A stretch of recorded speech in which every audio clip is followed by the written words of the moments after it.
Hey guys, Jake here coming at you with another live math lesson this Monday night, 5 o'clock Pacific time, 8 o'clock Eastern, as always. I know I did take a couple of weeks off from live streaming over the holidays, but now it's getting back to school time, so figured we'd jump right back into it. This live stream is going to be a little bit different than most of my live streams.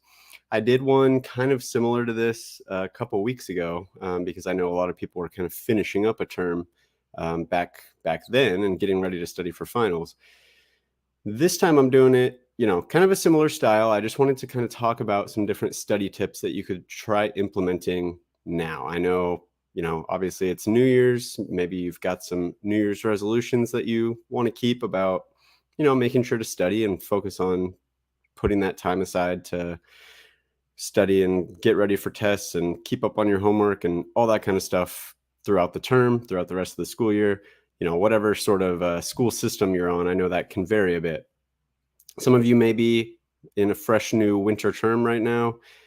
Maybe it's syllabus week for you. So I figured now would be a great time to just kind of talk about some general strategies to keep in mind throughout the rest of the school year, throughout the whole term, that you can start implementing today, start implementing them now. Really, the sooner the better with these kinds of things.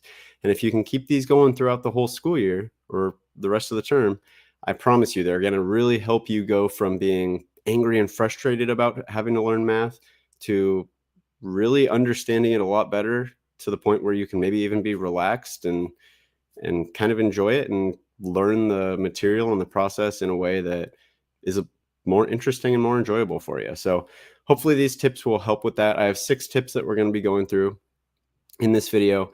They are basically the same tips that I talked about a couple weeks ago in my live stream about how to study for a final, but I really want to kind of reframe those in terms of building habits throughout the term that are going to help you all term long.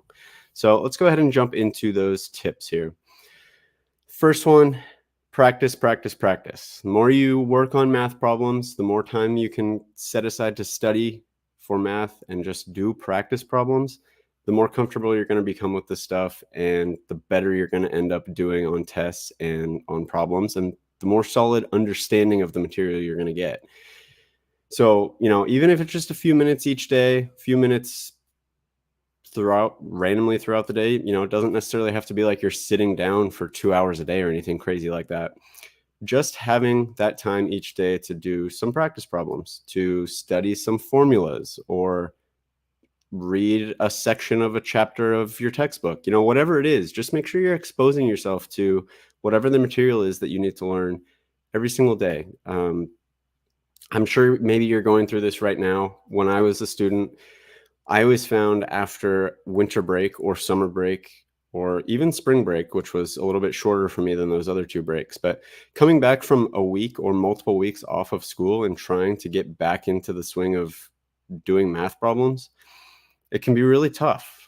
It's really surprisingly easy to kind of forget all the stuff that you just took a final on 2 weeks ago and then have to come back and start using it again. It all just like flies out of your brain for some reason. So make sure to, avoid that sort of a situation where maybe throughout the term you have a week that's pretty slow in math and you barely touch it.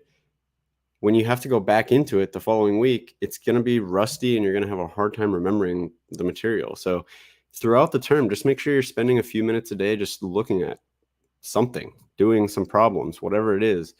It's going to really help throughout the term. So one thing that I actually, let me talk about this next point first, because I have a suggestion that kind of helps with both of these first 2 points. So the next concept or the next idea that you want to be keeping in mind throughout the term is to make sure to understand the concepts. Don't just memorize formulas and procedures, but actually understand the concepts behind them. Understand what the chapter in your textbook is actually saying about those concepts. If you can do this, it's really going to help you to apply the formulas and the processes to different types of problems. It's not like you're going to be able to do every single problem that you could ever run into in preparation for a test. So you have to understand the concept so that when you get a new problem, when you get a curveball on the test, you know how to deal with it. If you're just taking, fastballs at batting practice all day, and then you get into a game and you're pitcher throws you a curveball, you're not going to know what to do with it. So that's why you want to really understand the concepts and not just memorize the process and the formulas. Now, having said that, one thing that I liked to do throughout college when I took math courses, this is something that I did that really helped me, is I had this apartment that I lived in where one of the walls was just like a big mirror, and I got like a dry erase expo marker and I wrote formulas on that mirror throughout the term. So they were literally up on my wall like all term long. And what that allowed me to do is, just like I said, a couple minutes each day, I would just look at that wall and try to like quiz myself on some of those formulas that were up there. Not only that, take it a step further and put yourself in a situation kind of mentally. You don't have to necessarily be working out problems every single time. Even just thinking mentally about what sorts of situations you would use each of those formulas, what sorts of problems you've seen recently on homework or tests or quizzes or whatever the case is, where you had to use that formula. What was the problem like? What did you have to plug in where? How did you then solve from there? Just kind of think about all these different scenarios. And having those up on your wall all term long helps that to become part of your daily routine and your daily habit, so that it's always fresh in your head. And you can continue kind of visualizing going through those problems, even if you don't have a chance to pull out a paper and a pencil. Just as you're brushing your teeth or getting dressed, you can pretty quickly and easily review some concepts. So that's what I did. It really made a big difference for me come test time, because I had to spend a lot less time trying to remember formulas or look up formulas or think about how to apply the formula. And I could just go straight into thinking about how the formulas that I really knew very well applied to the problem that I was trying to do on the test. So that's another thing that really helped come test time, because it took me a lot less time to work through problems on the test because I had the formulas down so well. So that's something to kind of keep in mind.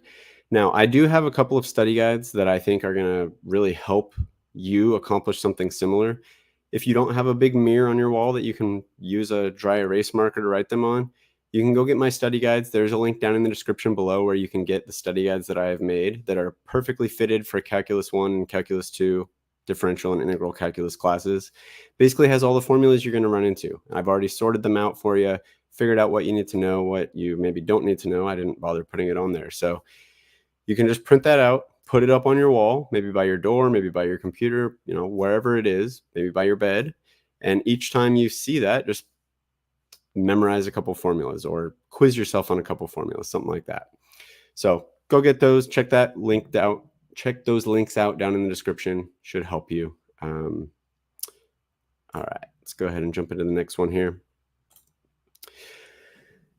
One thing that I have found helps me and has helped most students I've worked with is to find a tutor or a study group. Now, I am a math tutor. I've been tutoring calculus, pre-calculus, geometry, trig, all sorts of different math topics for like almost 6 years now. If you do want to work with me, I do have a link down in the description where you can actually get $40 credit for your first lesson on Wyzant. So you just go click that link down there, create your account. You can get $40 off the first session. But even if you don't want to work with me, there are other options. So either working with a tutor can be very helpful, or finding a study group can be very helpful. The reason is I've found when I've kind of created study groups of kids in my class that were obviously having to learn the same material, if you spend time doing homework or studying for tests with other kids in your class, I found that a lot of times, maybe I feel like I only know 70% of the material or 50% of the material or 30%, whatever it is. Each kid in your study group is going to feel the same way also. Each kid is going to know maybe 30 to 70% of the material that you're trying to study for. However, not everyone in the study group is going to know the same 30 or 70% of the material. So what you'll find is you may know the answer to a question, or you may understand a topic really well, and then someone else in your study group doesn't understand that. So you can actually teach it to them. Teaching is going to really help you get those concepts even more solid down in your head. So even though you kind of knew it before, once you teach it to someone else, it's really going to solidify your understanding. Like I talked about in the last point, is really understanding those concepts. Teaching something that you already kind of understand to someone else is going to really help you understand the concept and not just the formulas. And then you may find in the next topic or the next problem, that person that you just taught the other topic now knows the next one, but you don't. So then they can teach that one back to you. So now you go from a point of not having a clue about a topic to that person just taught it to you. So now you have a little bit better understanding, and they do also because they just taught it to you and really solidified their understanding. So it really is a mutually beneficial relationship to find a study partner, study group, a few kids in your class who you can study with, do practice problems with, all that kinds of stuff. It's really going to help. Now, you can also kind of simulate that same situation with a tutor. So if you do want to get signed up for some tutoring with me or with any other tutor, find whatever tutor's a good fit for you. If you like my videos and you like my explanations, then I'm sure that you'll like my tutoring style too, because it's very similar to how I teach stuff in my videos. But even if it's not me, point is the same. You can either obviously ask questions to the tutor and have them kind of explain these different topics to you, or you can even have your tutor simulate being someone who's asking you questions and you have to actually teach the concept to them. Like I said, that's really going to help solidify your understanding. So it depends. If you have a little bit of an understanding of a topic, maybe try teaching it to your tutor, have them pretend to be someone that needs to be taught it from you. And that'll really help you nail those topics down. Or if you're, not even sure where to start, completely lost on a topic, then your teacher can, or your tutor can kind of teach it to you. So you can kind of go back and forth depending on how far along in the learning process you are for a given topic or problem.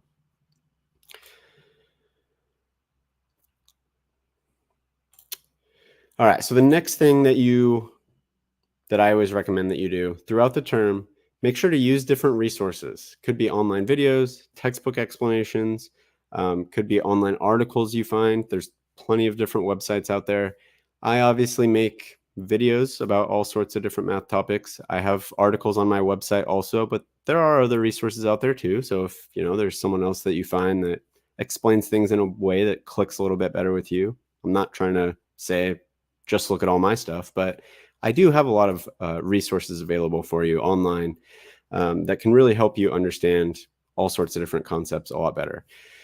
I do also have a complete Calculus 1 package that will really help you with a differential calculus course. There are video explanations that are a little bit slower and more detailed than most of my YouTube videos, so it might be a helpful resource for you. There are practice problems in there as well, and it does include my Calculus 1 study guide also. There's a link down to that in the description. You can go get yourself a copy of that. It's available for instant download. It's all digital. So if you use that link, it can get you all those resources that'll help you throughout the rest of the term. Now, I really don't want this video. I'm kind of realizing that every single slide, I seem to have something that I'm trying to sell you. I really don't want this to sound like I'm trying to just oversell you on a bunch of stuff. Truth is, though, I've spent a lot of time working with different students on calculus, pre-calculus, all sorts of different math topics. I've really learned what really helps people learn these topics. And I've crafted these different resources and materials which are available for you to either purchase or use for free for some of them, because I know that those are the things that are going to help people. So, it's kind of the other way around. I've figured out what'll help people, and I've crafted resources and products and services that are really going to help fill those needs that I found, help students get better grades and do it in a much less stressful way, I guess. So definitely lots of good resources down in the description for you to go check out. All right, so next thing here, as you're getting ready to study for finals or tests, I always recommend that you review your old tests and quizzes. Now, this is going to show you a couple different things. If you look back at your old tests and quizzes, you're going to see, first of all, what topics your teacher has tested you on before, which likely is going to be the same topics you get tested on next time, although it'll probably be a slightly different problem that'll help give you a very good idea of what topics you need to know. Second of all, it's going to show you exactly which areas you did well on and which areas you struggled with. So it'll show you, the problems that you maybe got wrong on a previous test or quiz. You know that those are going to be topics that maybe you should spend a little bit extra time working on so that you can get them down for the upcoming test and do a lot better next time. Okay, and then the other point that I always like to recommend is, as you're studying, as you're doing homework, take breaks, pace yourself. You don't have to do all your studying all in one night. That's why I'm giving you these recommendations at the beginning of the term, beginning of the year. So you can kind of put these in practice all year long. If you're putting all 6 of these points in practice for the rest of the term, you're going to be in good shape. You don't need to be cramming and sitting at your desk for 5 straight hours doing math problems the night before a test. Make sure you take breaks as you study. For me personally, what I like to do is 10-minute break, 50 minutes of work. So each hour, you're going to be taking a break for 10 minutes. Go for a little walk, get some fresh air. I don't recommend just looking at your phone and scrolling through TikTok or Twitter or YouTube for those 10 minutes. Actually walk around, get your heart going, get your lungs going a little bit, get some fresh air. It's going to really help you come back for those next 50 minutes where you're going to sit down focused. It's going to help you be able to focus for those 50 minutes because you got your body moving a little bit. Taking that break and moving your body, moving your muscles is really going to help your focus. And you're going to get more done in those 50 minutes each hour than you would get done in a full hour of studying if you never got up and took breaks. So that's something I've found that has really helped me. Now, all these things are good, not just for studying for math, but really all these 6 points can be applied to studying for pretty much any topic. So any class you're taking that you need kind of some study tips throughout the term, I think these 6 things will really help with all of them. You know, any sciences, chemistry, physics, biology, really even other topics like history or English, you can apply these same things there too. So if you did get some value out of this video, do me a favor, hit that like button down below, hit that subscribe button down there while you're down there too. Like I said, I do come out with tons of different math videos. I do a live stream every Monday night, 5 o'clock Pacific time, 8 o'clock Eastern. Usually we go through practice problems, but if you have any other sorts of study tip questions, you're welcome to come into those live streams and throw them in the live comments, and happy to help answer any questions you have. So hopefully I'll see you next Monday night, 5 o'clock Pacific time, 8 o'clock Eastern. And thanks for coming. See you next time.